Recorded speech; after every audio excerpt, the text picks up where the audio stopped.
le message dans le temple. Avant de vouloir le bonheur qui se multiplie comme une expression dans la forme, le bonheur libre, libre de toute conception, libre de toute définition.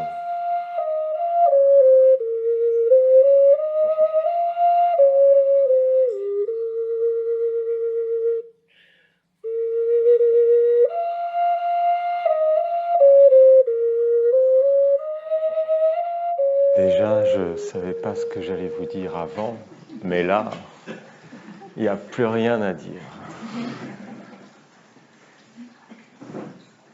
Quand même, c'est sympa d'être heureux. Maintenant, il ne faut plus s'arrêter. Hein? Pourquoi faire? Le bonheur à l'intérieur. Le message dans le temple. Avant de vouloir le bonheur qui se multiplie comme une expression dans la forme, le bonheur libre, libre de toute conception, libre de toute définition. Le bonheur qui se définit n'est pas le bonheur. Le bonheur que je peux attraper n'est pas le bonheur.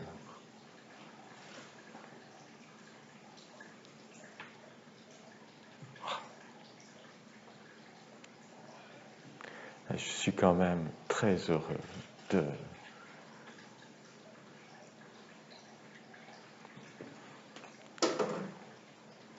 je le garde pour après. Mais... Vous savez, quand je suis arrivé sur la terre du Panama il y a 7 ans, je suis là, je commence à marcher dans le village naissant, où il n'y avait rien. Je venais pour cuisiner. C'était le El Cocinero. Et j'arrivais et... Bon, au départ, c'était... Voilà. Au départ, il fallait faire les murs de la cuisine. Mais j'étais là, dans le jardin. J'avais tout lâché. On venait pour... voyez, c'était un appel de l'âme. Impossible d'y résister. On était en train de manger des patates sur la terre de l'érable avant ça. C'était avant d'arriver. Quelques mois avant. Et on regardait les étoiles, on faisait un feu, on était quelques amis ensemble et on parlait du Panama qui s'ouvrait. Et il y en avait certains qui partaient. Et il y avait comme une nostalgie. Et voilà, Olivier, le maître, partait. Et des amis. Et je suis devant le feu, je m'allonge pour regarder les étoiles. Et comme ma pensée va vers la terre du Panama, elle a, en un instant, je sens mon âme. Et je dis, mais mon âme vit là-bas. Comment on peut expliquer ça? Mon âme vit là-bas. Et je dis, je me redresse. Et je dis, Élise, on y est déjà. Je ne sais pas comment ça va se passer, mais on y est déjà. Alors, il faudrait qu'on s'organise sur 2 ans, qu'on mette un peu d'argent de côté parce qu'on est très mauvais pour ça. Et que, voilà, on n'avait rien de côté. Puis on dit, bon, mais on va mettre de l'argent de côté. Et puis après savoir dit ça, je continue tous les jours à aller dans mon temple. Et j'entre dans le culte de la lumière. Et là, j'appelle mon ange. Et pas très fier, je lui dis, bon, mon ange,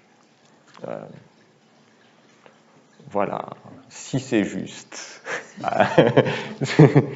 Et voilà, s'il y a une opportunité, que j'aille au Panama plus tôt que prévu. J'avais pas du tout prévu de vous raconter cette histoire, mais voilà. et là, oh,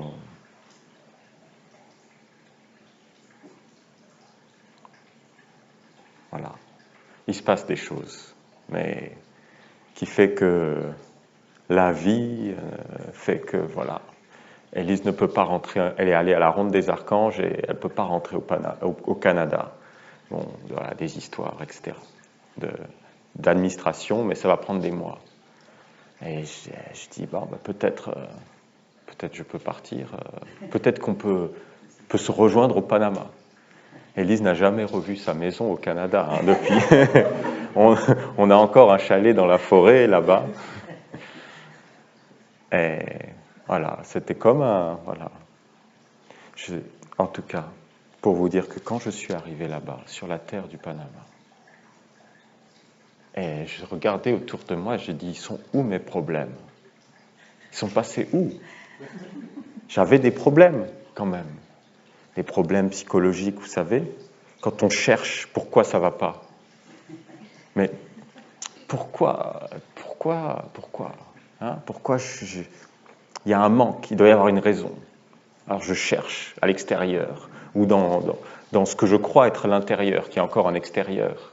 Hein, dans ma pensée, dans ma mémoire, dans croyant que ça a un lien avec des blessures, des choses, vous savez, le monde moderne, quoi, la psychologie, la croyance que les conditions sont capables de nous enlever le bonheur, que parce que j'aurai un corps malade, je ne devrais pas être heureux.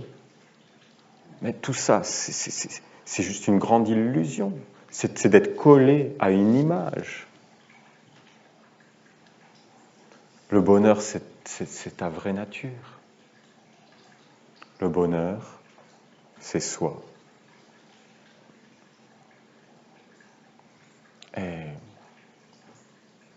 Mais il y a des endroits, des conditions, voyez, on crée des conditions, on crée une sorte de géométrie, d'ordre qui laisse passer la lumière, de l'être vrai, mais qui est toujours là. C'est pour ça que je dis qu'il ne faut pas s'arrêter. Parce que quelque part ici, on ne doit pas se raccrocher à la forme, on doit rester dans le parfum. C'est le parfum qui compte.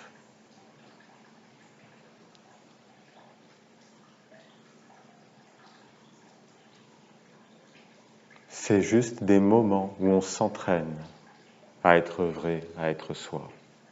Et après, on retourne dans un monde où il y a l'opposition et on doit juste confirmer qu'en réalité, il n'y a pas d'opposition.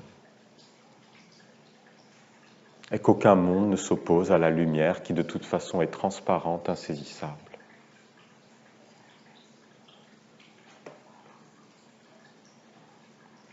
Alors si tu as le bonheur à l'intérieur, si tu as une terre à l'intérieur, si tu as la fraternité, l'amitié à l'intérieur, jamais tu ne rencontres d'ennemis. Et même l'ennemi est ton ami, parce qu'il pointe sur encore tes faiblesses. Alors il n'y a que ami, parce que l'ami c'est Dieu, et que Dieu est l'amitié, et que Dieu est toujours là. Il est l'ami en tous les amis, il est toujours là, à chaque pensée. Il permet à tous les mondes d'apparaître. Il est le grand invisible, le grand ami, qui jamais n'abandonne aucun être et aucun monde. Dieu la lumière. Dieu l'être vrai.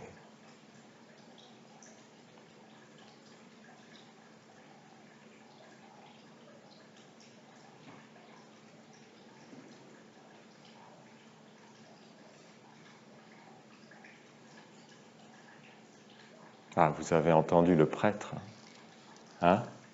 Incroyable.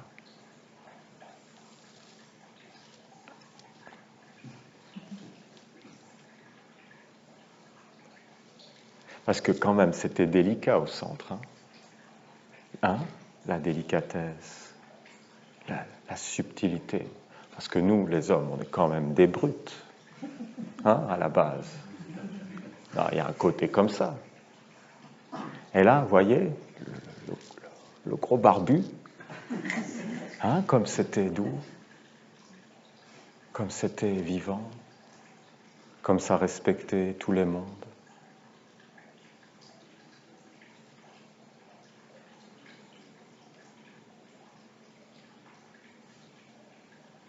Alors voilà, je suis très content de...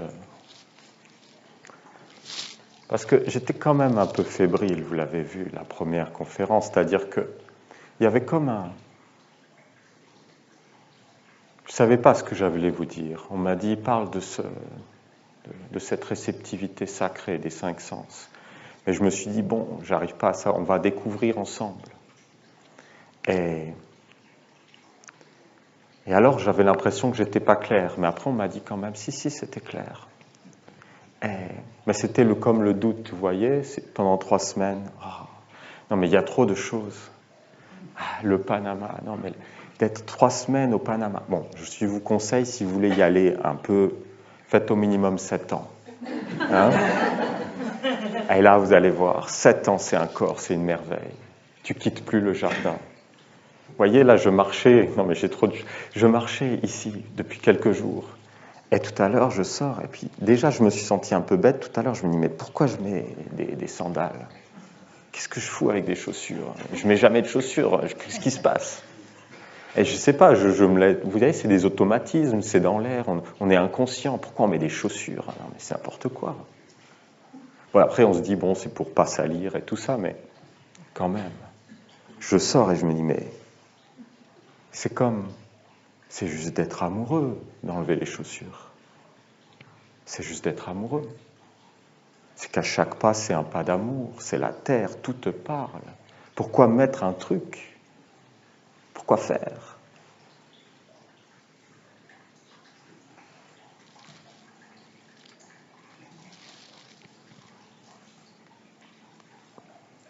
Parce que ça, c'est ça, 21 jours sur la terre. Parce qu'avant, je marchais pieds nus, si je passe généralement. Mais là, 21 jours sur la terre. C'est comme un sacrilège. Vous rentrez sur cette terre, mais maintenant, elle est partout. Vous voyez? C'est qu'après, elle ne vous quitte pas. Et tu marches sur la terre et tu sens tout de suite, tu ne peux pas passer certaines portes, donc tu enlèves les sandales. Et là, direct, c'est le lien d'amour. C'est comme, je ne sais pas, c'est comme, et tu t'en vas, mais après, tu as comme un élastique, une sorte de cordon ombilical. Au début, voilà, moi, quand je l'ai fait 1 semaine, j'arrivais plus, je voulais sortir, il faut y aller. Alors, en plus, j'ai des soins aujourd'hui, je dois aller faire des... Et puis il faut sortir et tout, à Élise. Et puis finalement, bon, on traîne, puis après on sort quand même. Mais c'est ça, il y a le cordon. Mais après, plus c'est là, tu es dans le ventre, tu ne sors pas du ventre de la mère. Même quand tu en sors, tu ne sors plus. Et non, mais il y a trop de mystères, écoutez. Mais oui, 7 ans, hein, vous êtes les bienvenus. C'est chez vous, hein. Vous savez que c'est chez vous. Hein. Vraiment.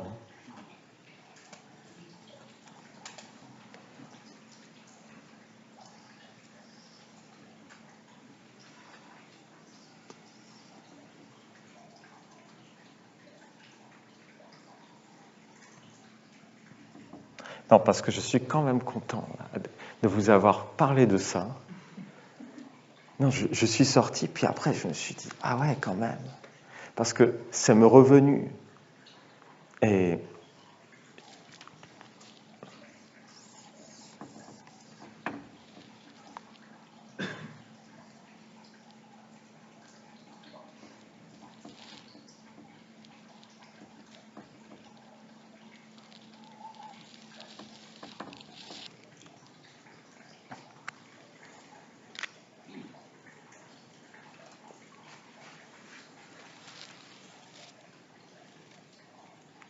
au commencement était le Verbe. Le Verbe. Le Verbe. Le point. le logos, l'intelligence, le sixième sens, le verbe. Au commencement était le verbe, et le verbe était avec Dieu. Au commencement était la vibration, et la vibration était avec le silence. Et le verbe était le silence. Le verbe était le silence. Toute manifestation, toute parole, tout son est une expression du silence. Aucun bruit n'est bruyant. Aucun. Alors, c'est...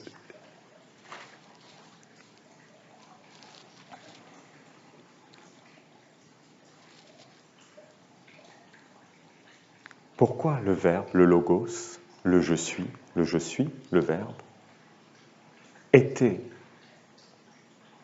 avec Dieu? Il était parce que c'est je suis, je suis rien d'objectivable, je suis rien de définissable.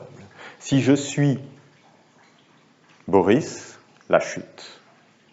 Je suis défini, je suis une forme, et une forme qui ne pointe pas vers l'indéfinissable, mais une forme qui pointe vers la forme, un enfermement.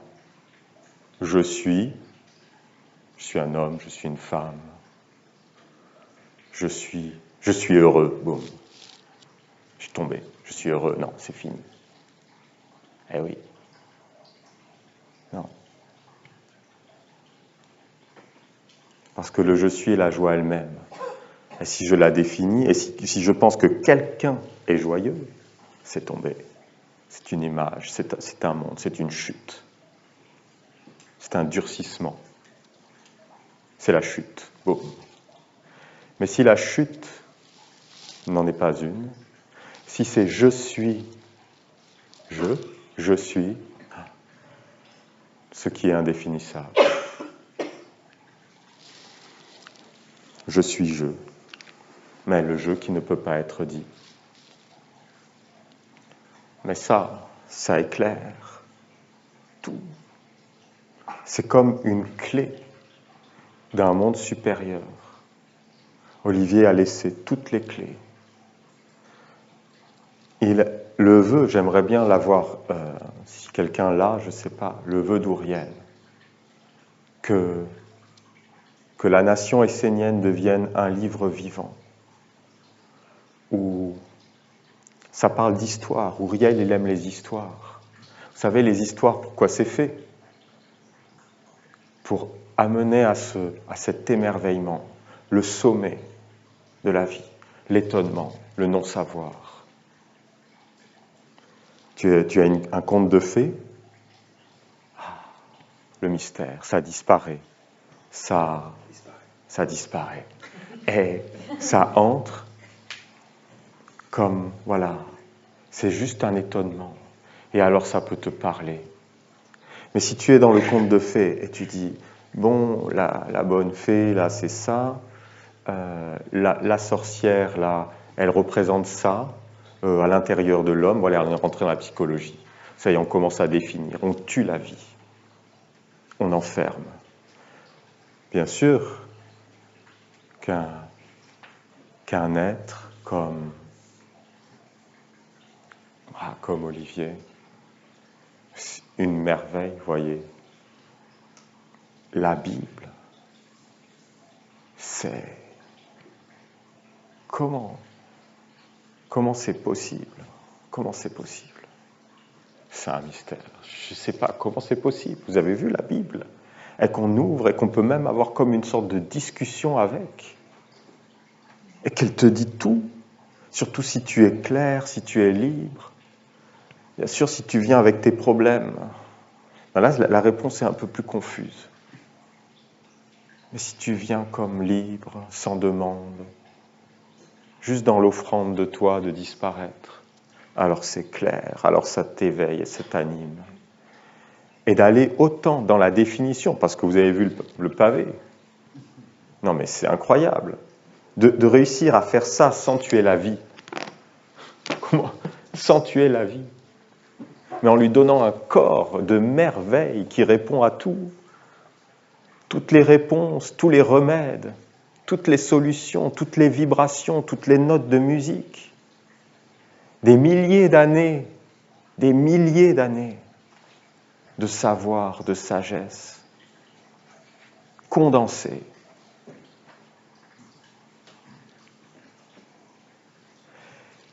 Que ce soit un livre qui demande d'avoir la lumière pour pouvoir le lire. Ah, elle est bonne celle-là.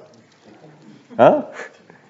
Elle est quand même marrante. Tu dis, bon, que la nation haïtienne soit un livre, mais si tu n'as pas la lumière, c'est pas la...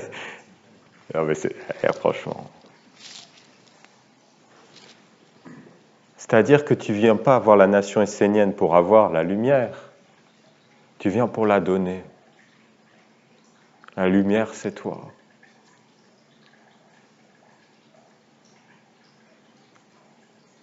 Pas de demande, pas de manque, juste la célébration. Vous voyez, là, on le sent, la célébration. Hein, on sent que ce qu'on fait, c'est qu'une célébration.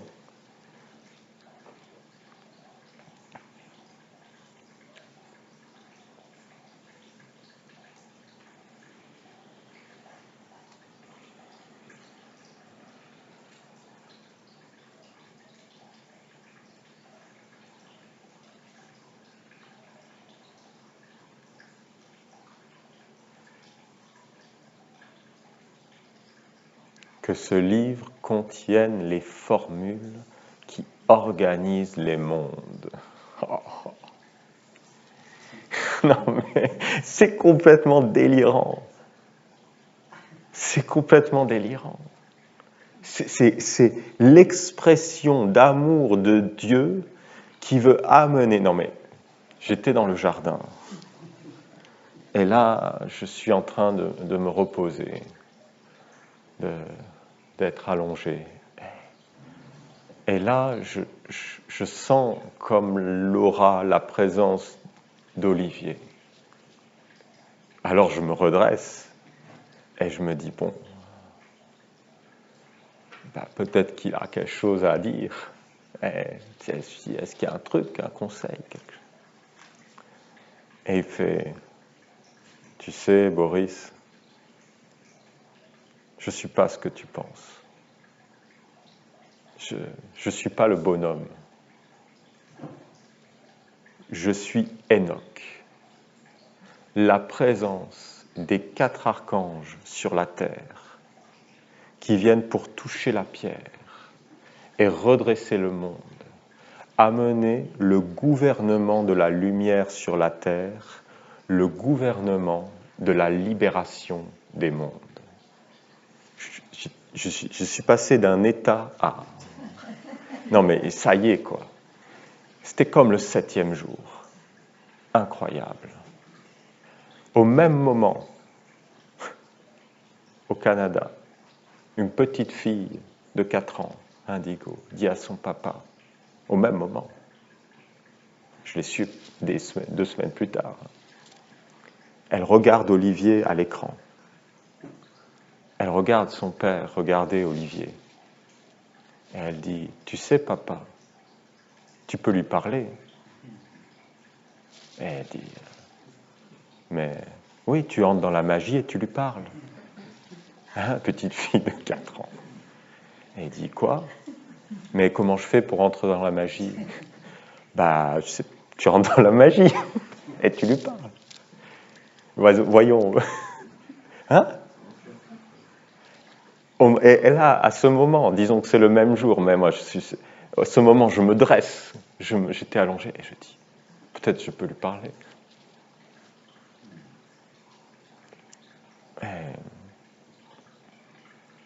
Et alors, il me dit ça. Et j'ai dit, oui, c'est vrai. Je croyais que je m'adressais à Olivier, le bonhomme. Et lui, il me dit, j'ai jamais existé. Olivier, que tu dis, il n'existe pas. Ce que tu as vu, là, l'enveloppe, c'est rien. J'étais Enoch. Enoch, ça veut dire les 4 archanges qui viennent amener une civilisation, un monde, une culture, une expression de Dieu, un gouvernement, une réponse, un remède. Voilà. Et après, il dit, pas après, en fait, c'était bien avant, puisque c'est quand il était de son vivant. Et Olivier, il dit, bon, vous savez, on a les 4 sceaux. Le monde divin nous a donné, aux Esséniens, les 4 sceaux. Mais vous ne comprenez pas, parce que ça veut dire que le monde des hommes ne les ont plus. Le monde des hommes n'a plus les sceaux.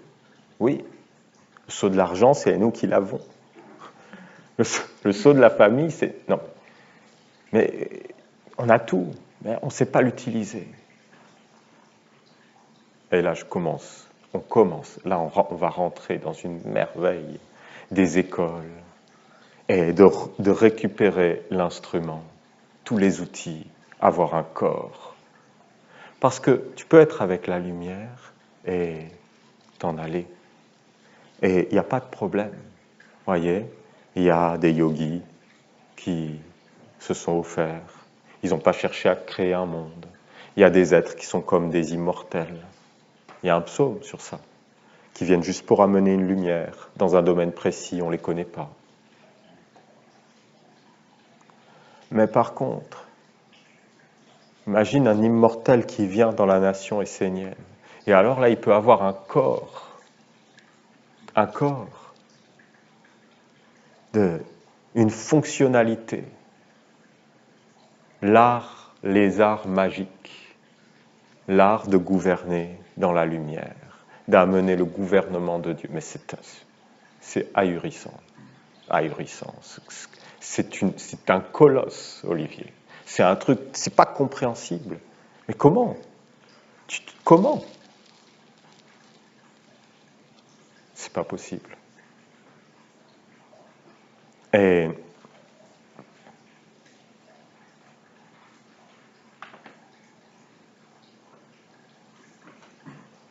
en plus, quand tu es dans le jardin et que tu ouvres la Bible, parce que, vous voyez, plus tu te rapproches du sanctuaire, plus la Bible parle dans une instantanéité. Mais plus tu es comme à la périphérie, des fois elle te parle pour dans 2-3 ans. Mais tu as lu le psaume, ou pour dans une vie, ou pour voyer. Mais plus tu te rapproches, plus ça devient instantané. Elle te parle, elle te montre, elle devient une révélation. Elle te libère.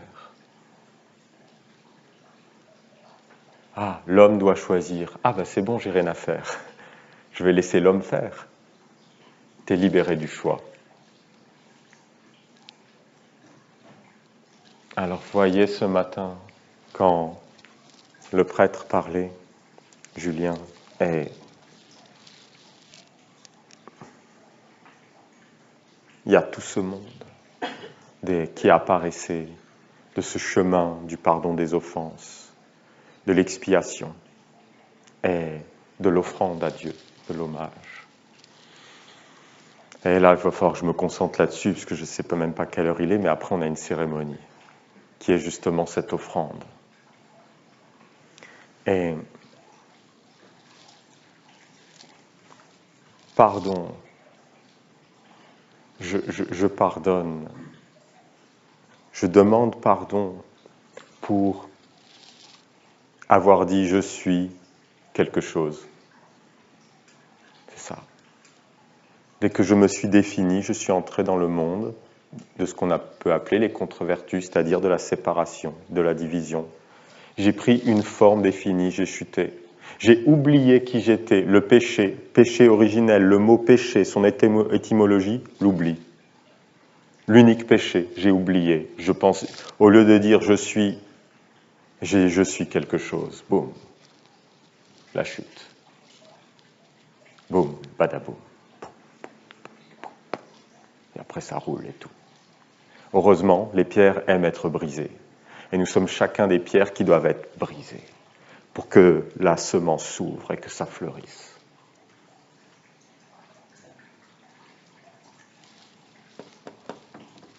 le pardon. Et ça, c'est les animaux qui nous l'apprennent. Ah là là. Hein. Là, on pourrait tous comme pleurer de beauté. Un animal. Un animal, vous voyez, quand Olivier a appelé. Non, mais c'est incroyable. L'homme peut être tellement bête. Hein? On peut frapper un animal. Et il revient. Et il te regarde avec les yeux d'amour. Il te dit pardon d'avoir fait une bêtise qu'il n'a pas faite. Il est là. Une affection. Il ne va même pas jamais être en colère. Il va être triste. Il ne va pas comprendre. Il ne va pas comprendre certaines choses. Mais il accepte. Et il se donne. Il se donne entier. Dieu, l'animal. Et quand Olivier, il a appelé et il a demandé à chacun des règnes un message pour Michael, une prière. Et il a vu les animaux arriver et il savait tout le mal. Et ils étaient là comme doux. Et ils avaient un message. Et alors l'animal, il est là et il ressent tout. Et tu peux l'apprendre à le rendre un peu insensible. Parce que l'homme aime dénaturer.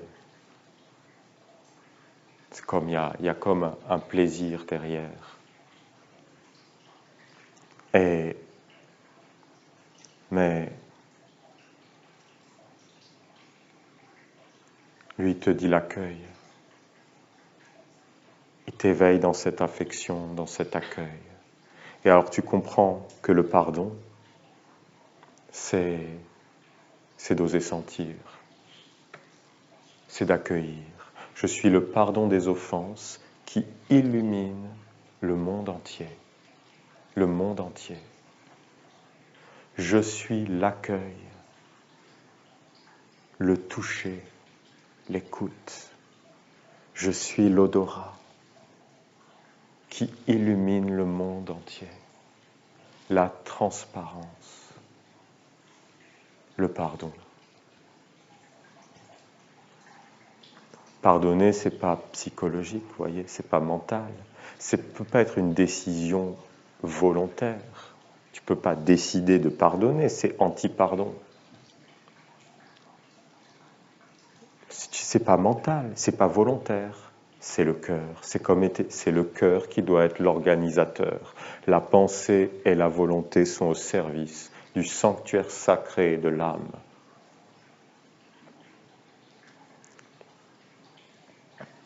Aucun chemin dehors du chemin du cœur. Les autres sont des voies sans issue.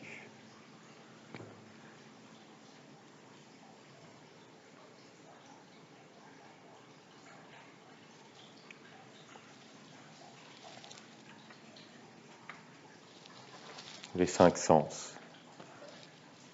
Le pardon, l'expiation. L'expiation, la respiration.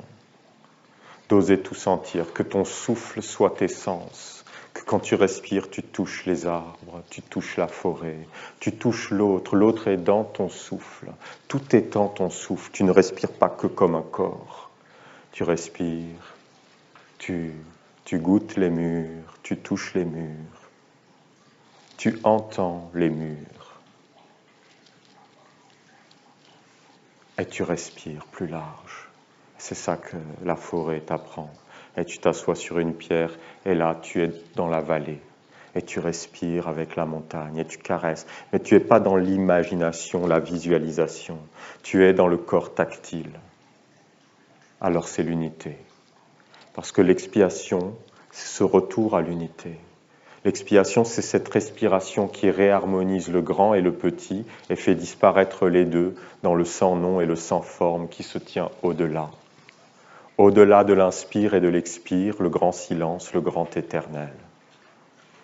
À chaque expire, je meurs dans le silence. Je ne sais pas quand je vais respirer à nouveau. Et si c'est la peur qui m'inspire, je le vois. et je regarde. Et tous les arts rituels, la respiration, le culte de la lumière, la lecture de la Bible, apprendre à servir le thé, apprendre à nettoyer la vaisselle, tout cela, tous les rites, tout ce que l'on fait dans le quotidien, tout ce qui est offrande de notre énergie pure, c'est de se libérer de l'acteur. Si je fais la vaisselle, il n'y a personne qui fait la vaisselle. Si c'est moi qui fais la vaisselle, il y a conflit. Non, puisque de toute façon, c'est toujours après que je me suis dit j'ai fait la vaisselle. Au moment, il n'y avait que l'action. Au moment, il n'y avait personne. Mieux vaut se dire, comme une béquille, j'ai assisté à mon corps qui a fait la vaisselle, à ce corps qui a fait la vaisselle. On est plus proche. Bien sûr, c'est encore une béquille, une astuce, mais déjà, se décoller.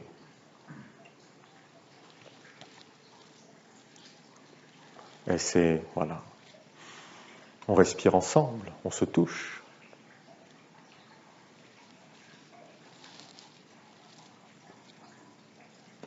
Alors ici, ça peut être expression de la plénitude.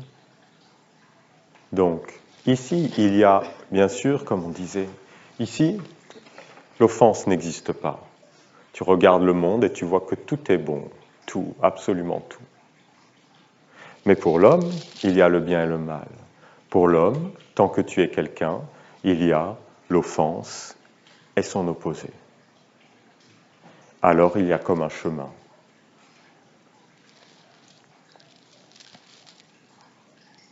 Alors la forme, si elle est habitée par le rien, si elle pointe vers la forme elle-même, c'est l'offense. Si la forme, si la pierre, la première station, quand je bénis les pierres pendant le pardon des offenses, je dis, je donnerai une forme à Dieu à travers la nation essénienne. C'est-à-dire que la forme pointe vers l'innommable.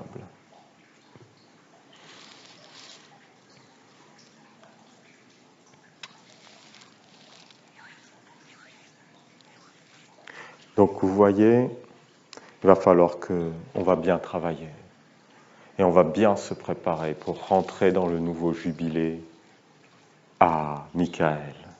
Et on va rendre cette science comme une merveille. On va en faire comme une école. Et on passe de l'étape où on a été ensemencé et maintenant chaque semence devient un monde. Chacun de nous devient un monde, une école.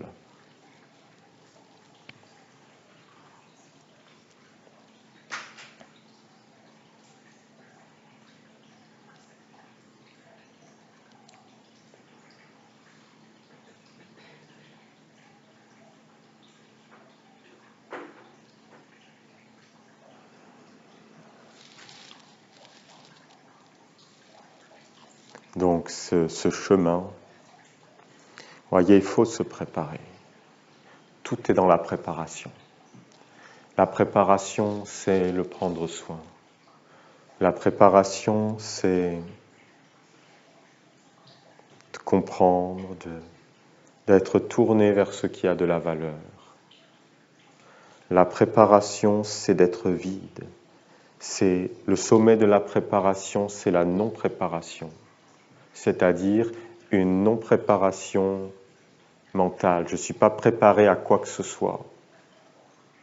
Je suis préparé au mystère, à être dans l'inconnu. À chaque fois que je viens, avant une conférence, ma préparation, c'est de tout oublier. C'est de rien savoir. C'est d'être vide.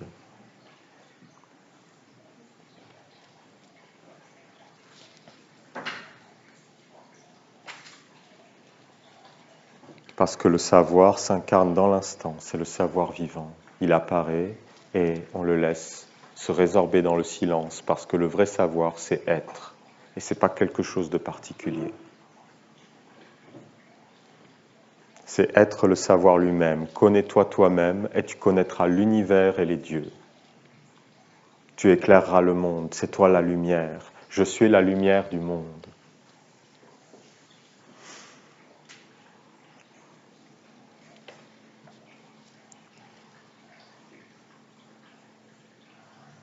Alors, il faut se préparer parce que si c'est toi qui choisis, si au dernier moment, à Michael, je te dis, bon maintenant choisis une contre-vertu, tu vas sûrement choisir une de tes qualités au final. Ah oui, parce qu'on ne se connaît pas, parce qu'on est là à se juger, parce qu'on croit que c'est mauvais d'être soi. Hein? Et qu'en réalité, si tu regardes, souvent, ce que tu crois être une faiblesse, c'était ta force. Mais c'est le monde qui t'a bassiné, qui t'a amené des visions, qui a essayé de te faire croire que là où il y avait tout, il n'y avait rien.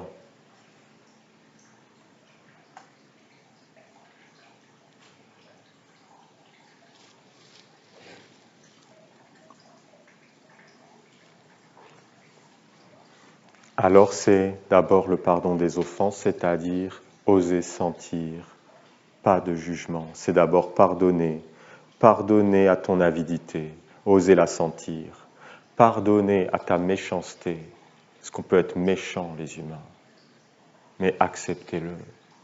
Ne dites pas que vous n'êtes pas méchant.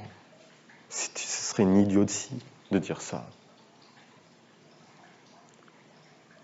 Je suis méchant, je vois ma méchanceté, je vois ma peur, je vois que je me cache dans un trou comme une souris, que j'ai peur de tout, que j'ai peur d'être moi-même, que je pense qu'un monde va venir pour me voler, que je pense que la lumière c'est d'être faible, que c'est la faiblesse, et que si je suis moi-même, on va pouvoir me manipuler.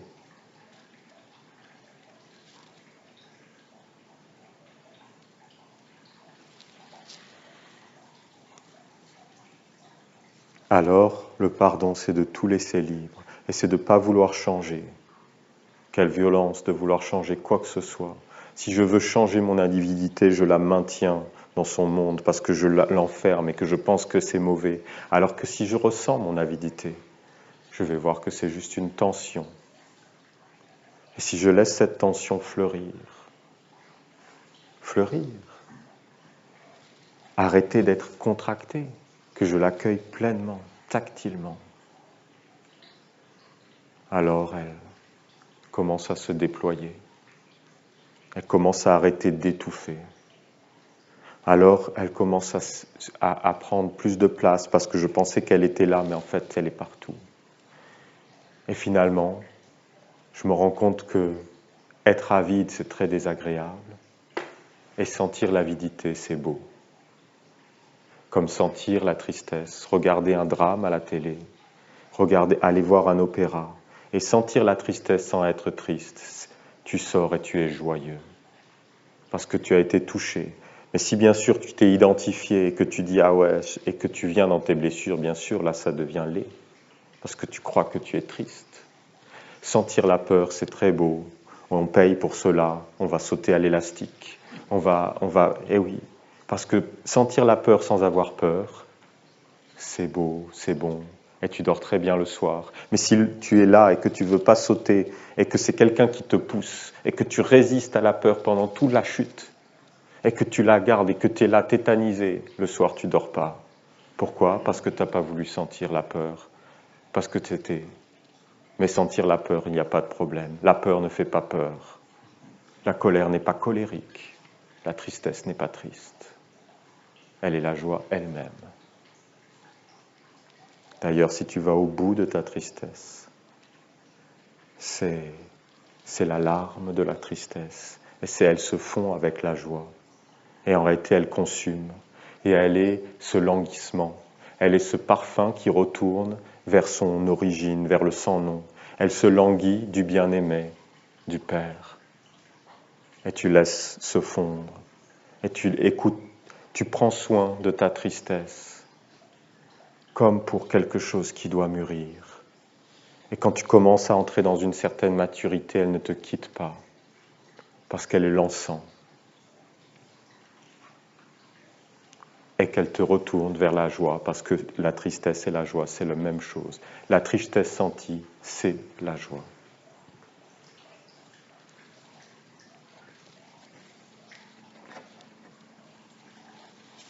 Alors c'est les 5 sens, et c'est la respiration, et c'est l'expiation, et c'est la rééquilibrer tous les mondes. Une fois que tu t'es vu, de Michael jusqu'à Gabriel, que tu as accepté de te regarder, que tu as accepté de voir pleinement et de réellement pardonner, c'est-à-dire d'oser laisser être, sans se battre, sans se cacher à soi-même, en demeurant honnête, sincère. Deux choses, si on veut être ensemble, si on veut toujours marcher solide,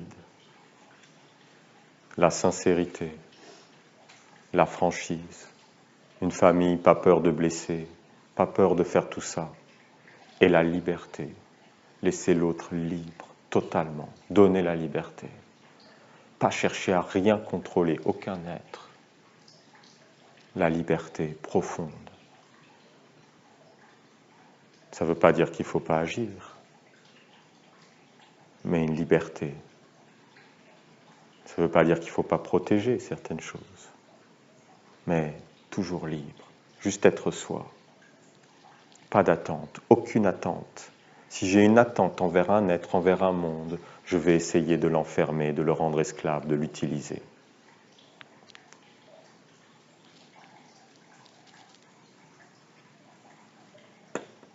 L'offrande, le corps, du sans nom. Hein? Le sans circonférence, sans centre ni périphérie. Le corps de ce qui est sans centre ni périphérie, c'est un centre et une périphérie. L'expression du silence, c'est le son. Le corps parfaitement constitué, l'être, le je suis, l'offrande totale, l'offrande ultime. S'être offert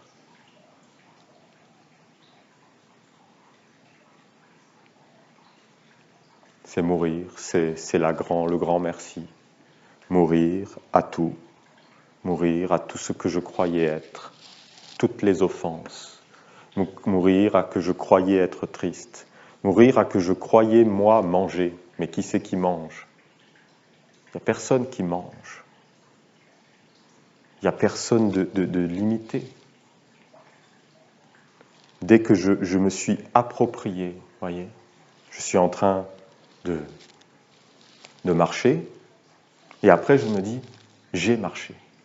C'est après. Même scientifiquement, au niveau, ils ont fait, je pense que c'est en Californie, il y a un médecin qui a, avec des électrodes, mesuré le lieu où, quand je choisis, qui est activé, quand je pense choisir. Et le moment où, en réalité, je réponds, je choisis. Alors, il y a une réponse, et en réalité, le lieu de « ah, j'ai choisi », c'est toujours après le choix. Ça veut dire qu'il n'y a personne qui choisit. C'est juste une appropriation, c'est après. Après, j'ai dit « j'ai choisi ». Peut-être avant, je me suis dit « je vais choisir », parce que je fais une projection du passé que je pense exister. Donc c'est toujours le passé. Je vais choisir ou j'ai choisi, c'est toujours le passé. C'est ce qui n'est pas. C'est ce qui est mort.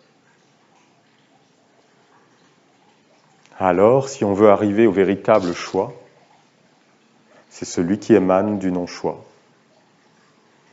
Bon, voilà. Eh oui, puisqu'un vrai choix, comment on fait?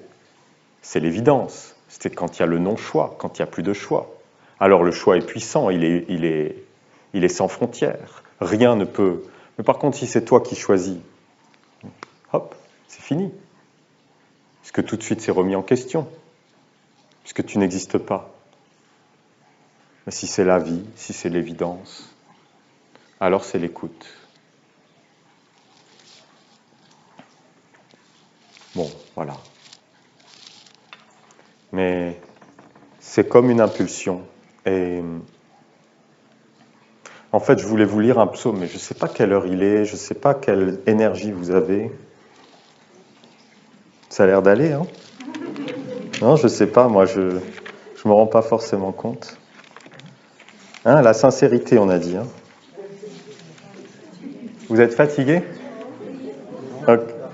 Ça dépend qui. Alors, Bah, écoutez, je vais quand même faire un dernier truc, puis après, c'est où qu'on fait la cérémonie? Parce qu'elle n'est pas là, mais elle est installée quelque part? Elle va être installée là après. Hmm? Elle est là, tac, comme ça. Ok. Bon, bon donc on a le temps. Est-ce qu'on sait qu'est-ce que c'était ce matin, là, le psaume qu'a relu Julien? C'est quoi le numéro? Ah oui, 44. Merveille. 44. Non, parce que c'est... Ah non, 44, ça c'est encore hier. Il y a autre chose. Il y a eu le 15 aussi. Le 15, c'était après. Ce matin, tu peux regarder? 168. Attention, 168.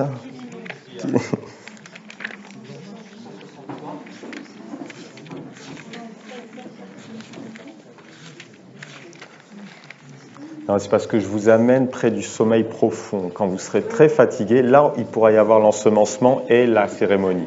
Tant que vous n'êtes pas assez fatigué, on va attendre. Vous avez compris, hein? La technique, hein, c'est des techniques magiques. Olivier nous en avait donné une aussi de technique. C'était, une fois, il nous a révélé un secret. La première fois qu'il avait dit au Vestal d'apprendre à danser. Et, enfin, de créer une danse. Et alors, c'était la danse des 7 flammes. Et elles avaient comme des rubans, et elles faisaient des flammes, etc. Et elle disait, voilà, vous faites les choses, et puis nous, on sait ce qu'il y a derrière. C'est-à-dire, il y a une intelligence, il y a des mondes, il y a des esprits. Mais là, on fait comme ça, et à des moments, vous faites, hop, vous lancez la baguette à l'autre, et là, ça crée l'étonnement. Qu'est-ce qui se passe? Et là, l'esprit rentre. Parce que il y a l'étonnement. Il n'y a plus la pensée qui peut coincer, qui peut dire, et hop. Voilà, c'est des techniques magiques. C'est pour que vous sachiez que quand même, on vous envoûte. Hein. Ce matin, mais le baiser, c'est le baiser d'Ouriel est venu. C'est ce matin quand il a dit « je suis là dans le temple hein ». Parce qu'on perd la notion du temps. Enfin, je sais pas, moi je l'ai jamais, mais... Ah ben ça y est, 44, c'est ça.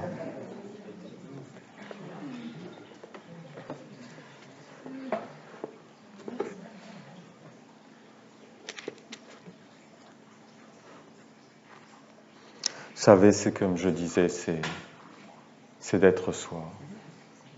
Et personnellement, j'étais profondément inadapté. Profondément.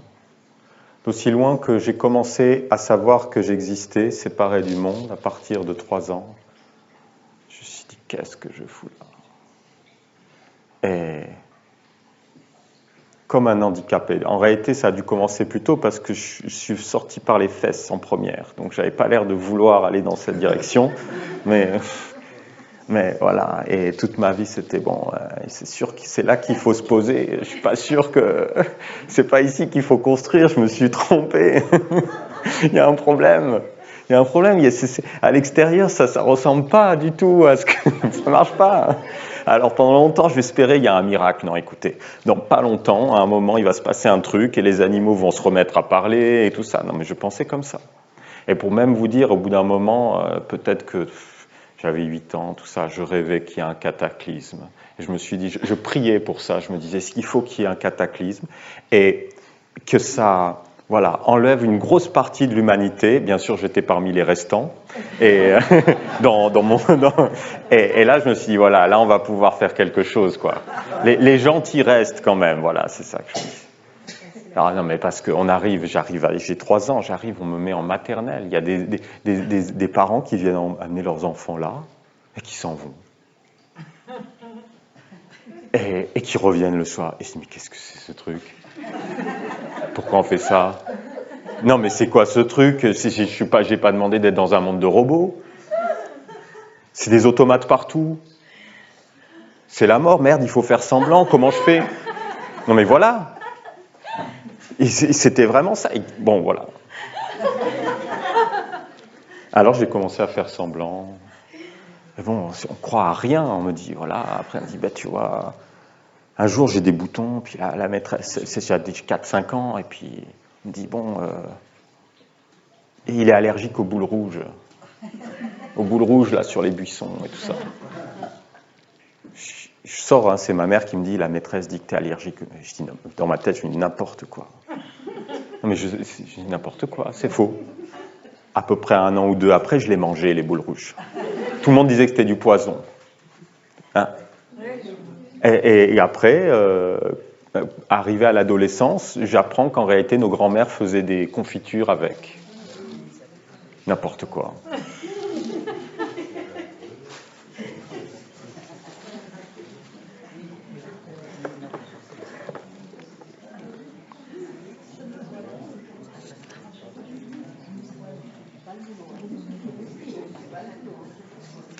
Et alors, je me suis beaucoup violenté à être quelqu'un qui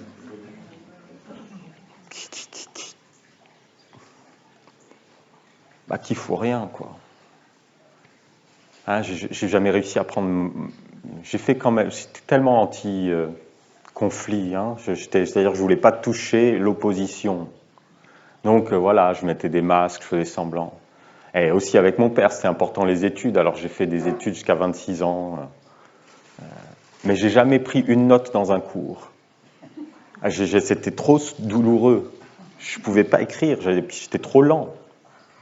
Complètement lent, hein, handicapé. Je me suis toujours senti handicapé. Handicapé, complètement. Et à un moment, c'est pas si longtemps, hein, j'ai accepté d'écouter. Parce qu'on n'est pas fait pour faire ce qu'on veut. Il ne faut pas faire ce qu'on veut dans la vie. Il ne faut même pas faire ce qu'on aime. Parce que souvent, on ne sait pas vraiment ce qu'on aime. Ça a été mis en nous. Il faut faire ce pourquoi on est fait. Eh oui. C'est fonctionnel. Fonctionnel. Et comment tu sais pourquoi tu es fait? Tu écoutes. Tu arrêtes de chercher. Tu arrêtes de vouloir savoir. Tu accueilles comme tu es. Et en fait, c'est déjà là.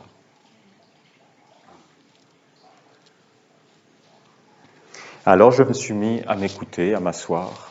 Et au début, Élise se disait, mais qu'est-ce qu'il fout? Alors bon voilà, je jouais un peu de l'humour. Je lui disais, elle me voit dans mon fauteuil assis, et je dis, mais qu'est-ce que tu fais rien de la journée? J'ai dit, si, je gouverne. Je gouverne. Et elle me dit, ben oui, j'ai dit, apparemment, là, il y a plus personne au gouvernail. Donc, voilà, il faut bien que quelqu'un le fasse. Alors, voilà, je m'assois. Et puis, voilà, hein, vous voyez comme il faut s'accepter, parce que maintenant, elle se dit, j'ai épousé un yogi. Il est assis 8 heures par jour, qu'est-ce qu'il fout? Hein, c'est loin du rêve du prince charmant et tout ça, qui va sortir, qui va s'occuper un peu du jardin, de la maison. Non, le gars, il est assis.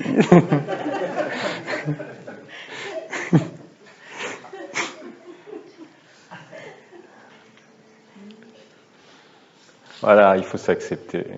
Il faut arrêter d'essayer d'être ce que les autres veulent, ce que les gens, ce que personne, ce qu'on ne sait même pas. De toute façon, il y a plein. Voilà. Je relis parce que c'est incroyable quand même. L'archange dans le temple ce matin. Non mais ça arrivait. Moi, j'ai même pas connu ça. C'est-à-dire quand je suis arrivé il y a 14 ans.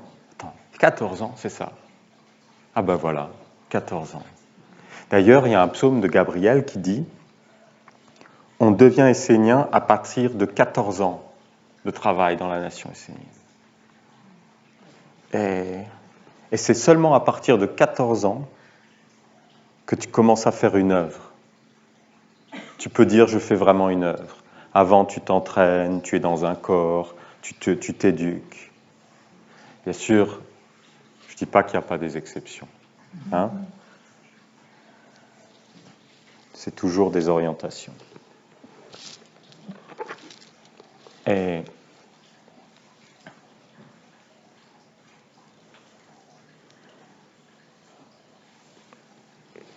il y a 14 ans, j'ai jamais vu l'archange venir.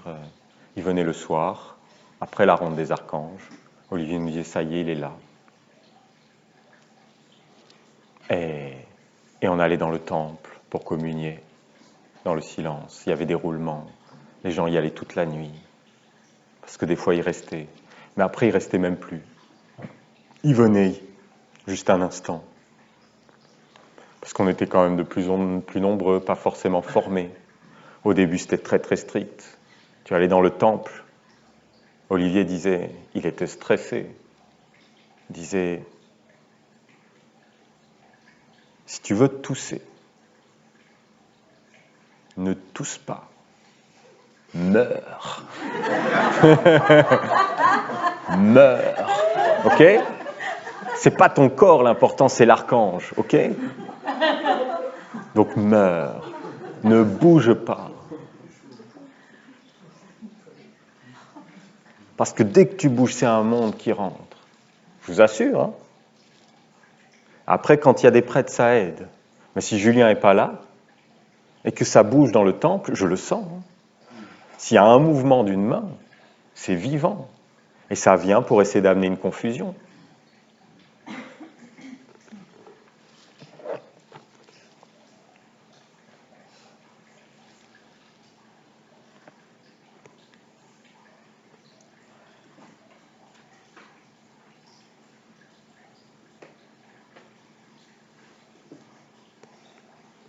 Et alors là, le deuxième jour, au matin, il nous dit « Je suis dans le temple ».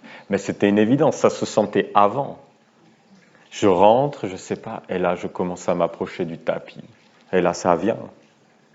Et puis, toute la prière, après, était dans le psaume. Je ne sais pas si vous vous êtes rendu compte, moi j'en suis rendu compte parce que je l'ai écouté. Et c'est mystérieux. Et en réalité, il était là. Vraiment là. Après, il est comme là, et il laisse son parfum, mais il s'éloigne. Vous voyez, il est la grotte là. Il s'est comme un peu retiré. Mais il est là. Et il regarde de haut.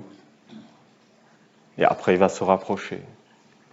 Et voilà, toujours la nuit de la ronde des archanges, c'est vraiment là qu'il vient. Pour ensemencer, pour toucher le sceau, pour toucher la terre, pour renouveler l'alliance.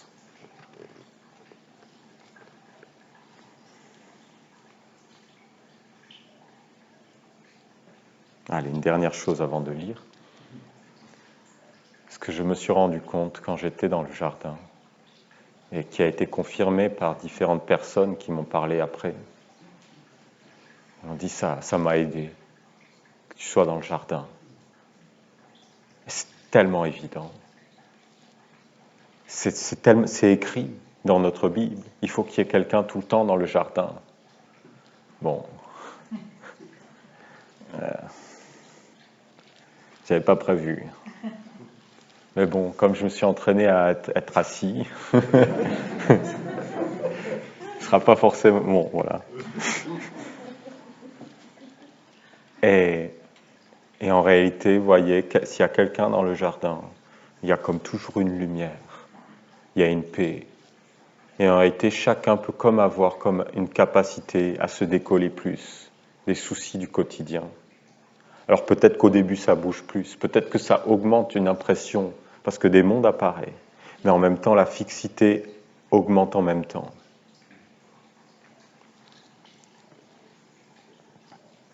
Et alors, il y a une lumière de l'intérieur. Je suis maintenant présent dans le temple et vous offre ma protection, la bénédiction de mon corps et mon réconfort apaisant. Je suis la paix au milieu de vous. Dans la prière, juste avant, je lui disais, toi le baiser de la paix, parce que c'est le baiser de la paix. Et il vient et quelque part, voilà, il est venu amener sa protection, sa grotte sacrée, ce lieu où on peut se recueillir en suivant le parfum de la lumière, le lieu cher en soi, le lieu où je sais que je suis aimable et que tout être est aimable et que je peux aimer tous les êtres. Et c'est comme un parfum de la lumière, c'est le lieu de la beauté. Quand tu es dans ce lieu, tu comprends que tu ne vois que toi. Et quand tu vois la beauté chez l'autre, c'est la tienne. Mais tu n'existes pas, c'est celle de Dieu. Alors c'est contagieux. Tu vois la beauté de l'autre, et alors l'autre commence à te trouver beau. Et comme il te trouve beau, en réalité cette beauté c'est la sienne. Alors ça éveille sa beauté. La lumière c'est contagieux, plus que tout. Beaucoup plus que les virus. Donc ne croyons pas aux mensonges. Ne croyons pas que tout ce monde faux, opaque, a de la force. Il n'en a pas.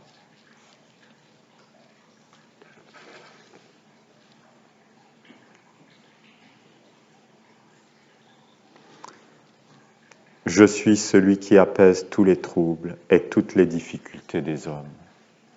Uriel est venu comme une force. Ça fait quelques jours, même avant la célébration. Une force, une cohésion.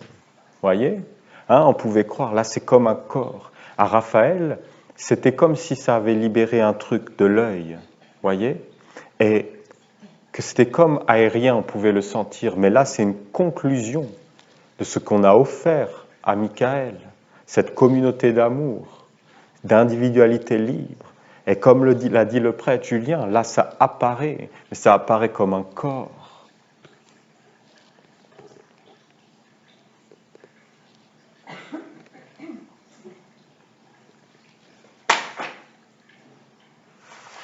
Soyez des créateurs d'harmonie à l'unisson avec l'alliance divine de la nation essénienne. Soyez des mages de la lumière, puissants, posés sur la terre de votre tradition éternelle. Soyez des animateurs de l'idée de Dieu, belle et pure dans la vie des hommes. Soyez des vivificateurs des mondes subtils et invisibles de l'esprit. Soyez actifs et créateurs de beauté, en union avec la sagesse des archanges et les vertus des anges. Et soyez une terre stable, posée, organisée, pour accueillir le Très-Haut sans faillir. Soyez une terre stable. Soyez un concept pur, un corps de la lumière. En général, l'homme ne vit que dans l'espace de son corps et souhaite voir se réaliser à l'extérieur de lui les envies et les besoins qui sont liés à cet espace et qui lui parlent, l'inspirent. Il veut une maison pour protéger son corps, trouver le repos, se ressourcer. Il veut une famille pour ne pas être seul et avoir le sentiment que quelque chose de lui survivra. Des intérêts mortels. Je pense que je suis un corps. Je pense qu'avoir une maison va m'aider à me poser. Personnellement, quand je suis parti du Canada, j'avais un salaire, c'était pas un salaire, j'ai une vie, peut-être gagner $6,000 par mois. Ça pose pas du tout, ça donne rien du tout. C'est le vide absolu, c'est l'esclavage. Ça donne rien. C'est une illusion. Aucun sentiment d'être posé. Non, le sentiment principal, c'était d'être une prostituée. C'est ça. De donner mon corps pour de l'argent. De donner mon énergie à un monde. De vouloir soigner quelqu'un. Et tout ça, c'était mon manque de maturité. Je ne dis pas que c'est la vie qui est comme ça. J'aurais pu le faire avec une lumière suffisante et répandre la lumière. Mais j'avais juste un manque de corps. Alors j'étais volé. Alors j'étais abusé.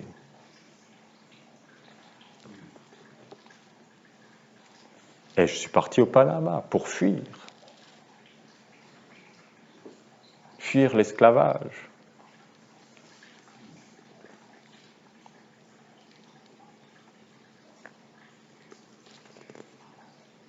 Et là, plus rien. 100% bénévolat, une chambre d'à peu près la taille d'un lit et de culte de la lumière. Rien d'autre. Et le bonheur.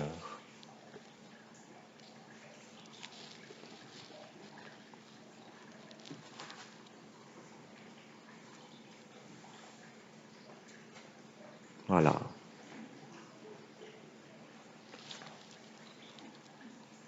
Je veux un travail, le travail à l'intérieur. Le Père et moi, nous travaillons. Père et moi, nous sommes un. Et je travaille un avec lui. Je me regarde, je laisse libre. Je laisse le Père travailler, car c'est le feu.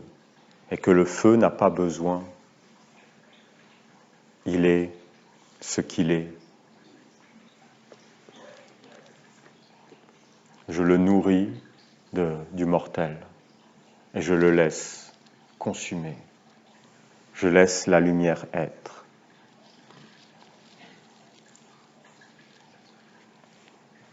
Et alors si j'ai le travail à l'intérieur, il peut s'exprimer. Si j'ai le bonheur à l'extérieur, je peux exprimer une vie qui apporte le bonheur.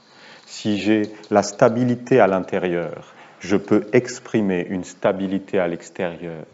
Je peux avoir une maison qui est pleine, qui est une vraie stabilité. Si j'ai la maison sans la stabilité à l'intérieur, j'ai un gouffre.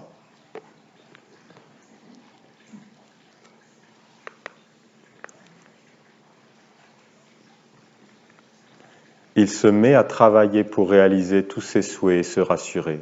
Pour cela, il bâtit tout un monde autour de lui et devient l'animateur, l'énergie de ce monde. L'homme fait cela pour savoir qui il est. Mais quelle est la destination de toutes ces choses qu'il engendre de sa propre vie? Qui habite dans le monde qu'il a créé, dans cette maison, dans cette famille, dans cette vie consacrée uniquement au bien-être et à l'accomplissement des envies de son corps physique? L'homme a des sens intérieurs pouvant s'ouvrir sur l'infini, et il est triste qu'il les limite à sa seule vie mortelle. Bien sûr, cette vie doit être vécue dans le bonheur. Mais il ne faut pas oublier le monde de la lumière. Vous devez lui créer un espace pour qu'il puisse vivre avec vous. C'est le sens de l'ancienne tradition essénienne, de créer un espace dans la maison, le village et la vie pour honorer la présence sacrée du monde de Dieu.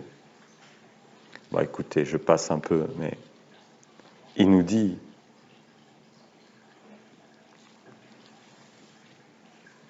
ainsi l'homme construira une maison pour trouver le repos de son corps, mais il pourra aussi vivre dans cette maison avec son Père dans la lumière. Il fondera une famille et pourra y vivre l'amour du plus haut et l'harmonie dans ses relations avec le monde entier, avec la mère du monde et toutes les espèces vivantes qui l'habitent, les êtres de la nature qui peuplent l'eau, l'air et le feu.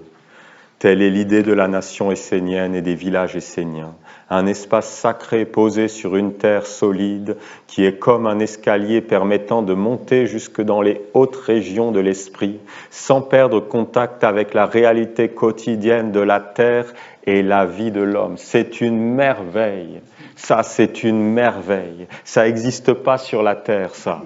Ça n'existe pas. Non, mais c'est incroyable. Telle est l'idée de la nation essénienne et des villages esséniens. Un espace sacré posé sur une terre solide, c'est-à-dire collective. Non, mais ça n'existe pas.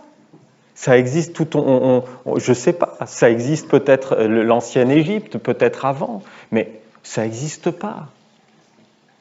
C'est Enoch. Telle est l'idée de la nation essénienne et des villages esséniens. Un espace sacré posé sur une terre solide, qui est comme un escalier permettant de monter dans les hautes régions de l'esprit, sans perdre le contact avec la réalité quotidienne de la terre et de la vie des hommes. Les 4 sceaux de Dieu. Les 4 sceaux. Le travail, la santé, la famille, l'argent, le plus haut de la nation essénienne, la vie quotidienne. Le plus haut, le sommet. Olivier me disait, il y a un truc qui excite les archanges, là. C'est les sceaux. Ah, ça les excite. Bon, c'était pas, voilà, Olivier hors conférence. Ah, voilà, je fais même danser les aides derrière, voyez. Et on me dit temps mort, mais écoutez, si vous voulez délicatement, écoutez, non, je ne peux pas arrêter. Et donc, non, mais voilà, j'ose, voyez. D'habitude, j'ose pas. Mais, et donc, Ça y est, j'ai perdu mon fil. Ah. Les 4 sceaux, voilà. Non, mais les 4 sceaux. Et ça les excite. Parce que... Et là, j'ai eu la confirmation, parce que souvent, je l'ai entendu dire, les 4 sceaux, ça vient d'un monde au-dessus des archanges. Je dis, ah bon? Ouais. Et alors, je me demandais, est-ce que c'est les dieux? Est-ce que c'est le cercle des sages? Est-ce que c'est le Père? Est-ce que c'est le Père? Et pareil, à un moment, on dit, Michael nous a offert une terre. Et je dis, non, ce n'est pas Michael qui a offert la terre. Puisque quelques semaines avant, il y a Nathaniel, que je ne connaissais pas, qui dit, voilà, Nathaniel, Dieu a donné. Dieu a donné, c'est-à-dire que quand Dieu donne, Nathaniel est là. C'est le don de Dieu. Et donc, mais qui c'est qui a donné alors? Et là, il dit, c'est le Père. Qui c'est qui donne la mer? Qui c'est qui donne le jardin de la lumière, le 7e pas, la communion avec le Père? Qui c'est qui le donne? Le Père, puisque ça lui appartient. Et alors cet après-midi, je dis à Julien, mais là on offre la terre et les 4 sceaux dessus, un truc de malade, et on est en train de l'offrir. Et je dis, parce qu'on était en train d'écrire la cérémonie et de ce soir. Parce qu'il y a la cérémonie qui avait été faite et on récupère, il y a eu 3 ans comme de pause, et après la mort d'Olivier, je ne sais plus, 3 ans, 4 ans maintenant, moi le temps, voilà. L'autre jour, je demandais à Élise quel âge j'avais. Donc, là, je dis, bon, on offre les 4 sceaux et la terre. Et je dis, mais, je demande à Julien, je dis, mais les 4 sceaux, toi, tu sais, qui c'est qui les a donnés? Il me dit, c'est le Père. Je lui dis, oh là là. Voilà. Et là, on offre les 4 sceaux qui ont été donnés par le Père et la terre du nouveau commencement donnée par le Père et on la redonne au Père. Et en réel, non mais c'est incroyable. Non, je vous le dis. Parce que quand on a donné la magie, c'était Uriel et Michael qui avaient donné la magie. Et dit voilà, Michael et Uriel ont donné la magie. Et nous la redonnons à Dieu. Bon, voilà, écoutez. Le reste. Et la mère se donne aussi elle-même. La mère, c'est le Père. C'est son expression relative. C'est l'expression relative de l'absolu.